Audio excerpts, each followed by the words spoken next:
माँ का श्राद्ध एक भावुक कथा। बचपन से हम सुनते आते हैं कि माँ बाप के चरणों में स्वर्ग होता है। उनकी सेवा से बड़ा कोई धर्म नहीं और कोई बड़ा पुण्य नहीं। लेकिन ना जाने क्यों बड़े होते ही हम ये सब भूल जाते हैं। इस भावुक कहानी को पढ़कर शायद कुछ लोगों को वो सारी बातें याद आ जाएंगी। दीदी, याद तो है ना, कल माँ का श्राद्ध है। हमने बड़ी पूजा रखी है उनकी आत्मा की शांति के लिए, इसलिए आपको सह परिवार के साथ आना ही है। रूही अपनी ननद कोमल को फोन पर कहती है। तभी कोमल उसकी भाभी को बोली, नहीं मैं नहीं आ सकती, आपको तो पता ही है ना उनको छुट्टी नहीं मिलेगी। अरे दीदी, ऐसे कैसे? माँ के जमाई और बेटी उनके श्राद्ध में नहीं आएंगे तो उनको शांति कैसे मिलेगी? इसलिए आपको आना ही पड़ेगा, बाकी मुझे कुछ भी नहीं पता। इतना बोलकर रूही ने फोन रख दिया। इधर कोमल पुरानी यादों में खो गई। जब उसके पापा की मृत्यु हो गई थी तभी कोमल अपने मायके गई हुई थी। कोमल को माँ बोली, बेटा तुम्हारे पापा मुझे छोड़कर अकेले ही चले गए, पता नहीं अब क्या किसके आधार पर मुझे छोड़ गए। माँ कोमल के गले लगकर रो रही थी। तब कोमल बोली, यह सब लोग तो है ना, भैया भाभी और बच्चे, तो चिंता क्यों करती हो? कोमल कई दिनों तक अपनी माँ के पास रहकर आई थी, लेकिन हमेशा ज़्यादातर फ़ोन पर ही बोलना होता था। कभी कॉल पर तो कभी वीडियो कॉल पर बोलना होता था। बेटा क्या बनाया तूने? एक दिन माँ ने वीडियो कॉल पर पूछा। माँ आलू की सब्ज़ी और रोटी बनाई है, कोमल ने जवाब दिया। माँ बोली, अरे वाह। सब्जी का नाम सुनते ही माँ की आंखों में एक अलग सी चमक देखने को मिली जो कोमल को दिखी। तभी कोमल माँ को बोली, माँ तुम्हें खाने का मन हो रहा होगा तो भाभी को बोलो बना कर दें। कोमल हंसते हुए माँ से बोली। तभी माँ बोली, नहीं नहीं, अब इस उम्र में आलू कहाँ पचते हैं, मैं तो ऐसे ही बोल रही थी। जब तुम्हारे पापा हुआ करते थे तब बहुत बार बनाती थी। भाभी का तो नाम लेते ही जैसे माँ की आंखों की चमक सी गायब हो गई। माँ ने कॉल रख दिया। माँ को क्या हो गया, ऐसा क्यों बोल रही थी? वहाँ सब ठीक तो होगा ना? कोमल अपने आप से बातें कर रही थी। ऐसे बहुत बार खाने की बातों पर बातचीत होने पर माँ की आंखों का भाव बदल जाता है, लेकिन ऐसा क्यों था वो समझ नहीं पाई। लेकिन उसके पीछे का राज उसको समझ आ गया जब वह छुट्टियों में 2 दिन के लिए मायके गई थी। एक दिन कोमल माँ के कमरे में माँ के साथ गपशप कर रही थी। तभी दीदी खाना खाने चलो। रूही माँ के कमरे में आकर कोमल को बोली, चलो माँ तुम भी खाना खा लो। कोमल उठते हुए बोली, अरे दीदी नहीं नहीं, माँ को क्यों तकलीफ देना, वह यहीं पर ही खाना खा लेंगी, आप चलो। रूही बोली, लेकिन भाभी, लेकिन कुछ नहीं दीदी, आप चलो, माँ के घुटनों में दर्द होता है, इसलिए माँ कमरे में ही खाना खाती हैं। रूही स्पष्ट रूप से बोलती है। तो फिर भाभी मेरा भी खाना यहीं पर ले आओ, हम दोनों साथ में खाना खाएंगे, ऐसा कोमल अपनी भाभी को कहती है। इस पर रूही कुछ नहीं बोल पाई, लेकिन कोमल को साफ तरीके से समझ में आ गया कि रूही को यह सब पसंद नहीं आया। वह चुपचाप वहाँ से निकल गई और थाली में पूरी, सब्जी, रायता, अचार लेकर आई और माँ के लिए खिचड़ी। माँ यह क्या है, तुम यह सब नहीं खाने वाली हो क्या? कोमल माँ को बोली।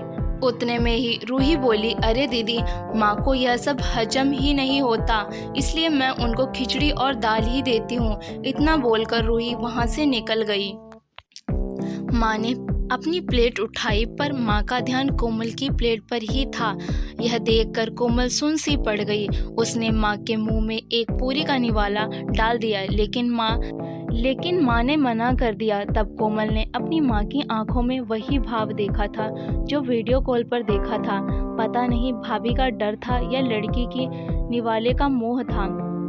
तब भी कोमल ने पूरा खाना माँ को खिलाया और खुद खिचड़ी खाने लगी। 2 दिन कोमल वहीं पर थी और माँ को उसकी प्लेट का खाना खिलाती और खुद खिचड़ी ही खाती। ऐसे 2 दिन तक चला। माँ के बहुत मना करने के बाद भी कोमल मात्र जिद में माँ को खाना खिलाती थी। वह बोली, भैया कुछ दिन के लिए माँ को अपने घर ले जाती हूँ। घर जाने से पहले कोमल ने अपने भाई तन्मय से पूछा। वह बोला, तुम्हारा दिमाग खराब हो गया है, लोग क्या कहेंगे? बेटा माँ को तकलीफ देता होगा, इसलिए माँ अपनी बेटी के घर रहती है। तन्मय गुस्से से बोला, अरे बाबा सही तो बोल रहा है वह, माँ बेटी के घर जाती है क्या भला? तू आराम से जा अपने घर, मेरी चिंता मत कर, मैं यहाँ खुश हूँ। बेटे की बात सुनकर माँ बोली। कोमल ने बहुत जिद की लेकिन माँ बेबस थी। कोमल उदास मन से अपने घर वापस आई। कुछ दिनों बाद खबर आई कि माँ अब नहीं रही। इस खबर ने सब कुछ खत्म कर दिया था। कोमल को पता था कि माँ कितनी तकलीफ से गुजरी, लेकिन माँ को दूसरा लड़का नहीं था बल्कि एक लड़की थी, इसलिए वह कुछ कर नहीं सकती थी। कोमल अकेले ही माँ के श्राद्ध में आई। आज माँ के श्राद्ध में 56 तरह के भोग बनाए गए। सब लोग मजे से खा रहे थे। लोगों ने रूही और तन्मय की वाहवाही करने में कोई कसर नहीं छोड़ी। दुनिया में सबसे अच्छा बेटा और सबसे अच्छी बहू कह रहे थे उन्हें।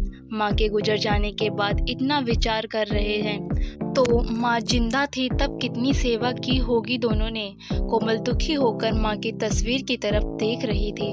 तभी दीदी चलो आप भी खाना खा लीजिए, रूही कोमल को बोली, जो माँ के रूप में माँ की तस्वीर सीने से लगाकर रो रही थी।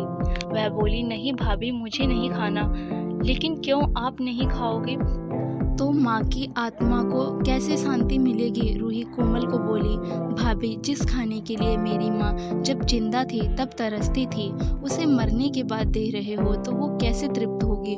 सोचकर देखो एक बार, आज आपने पकवानों के ढेर लगाए हैं। माँ जिंदा थी तब आपने उनकी मनपसंद खाने के 2 निवाले खिलाए होते तो माँ वैसे भी तृप्त हो चुकी होती।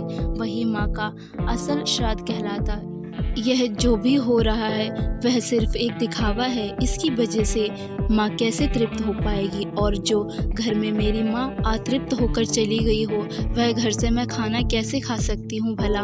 कोमल चिढ़कर रूही से बोली। तभी वहाँ पर तन्मय भी आ गया। भगवान की लाठी में आवाज़ नहीं होती। भैया भाभी, वो जब भी किसी पर पड़ती है ना तब जख्म बहुत गहराई तक और ना भरने वाली होती है। आप भी 2 बच्चों के माता पिता हो, लेकिन मैं भगवान से दुआ करूंगी कि आप जब तक जिंदा हो तब तक आपको अतृप्त ना रखे। माँ ने तो अपना वनवास भोगकर कहीं नया जन्म लिया होगा, लेकिन आपकी ज़िंदगी बहुत बड़ी है। कोमल यह सब बोलकर माँ की तस्वीर लेकर चली गई। पीछे रूही और तन्मय की गर्दन शर्म से झुक गई। दोस्तों, माँ बाप जिंदा हैं तब तक उनकी सेवा करना, उनकी हर इच्छा पूरी करना, वही उनका असली श्राद्ध होता है। उनकी मृत्यु के बाद कितने भी 56 भोग बनाए, सब व्यर्थ हैं। अगर आप लोगों को कहानी पसंद आई है तो इसे लाइक करना ना भूलें और चैनल को भी सब्सक्राइब कर लें। Thank you.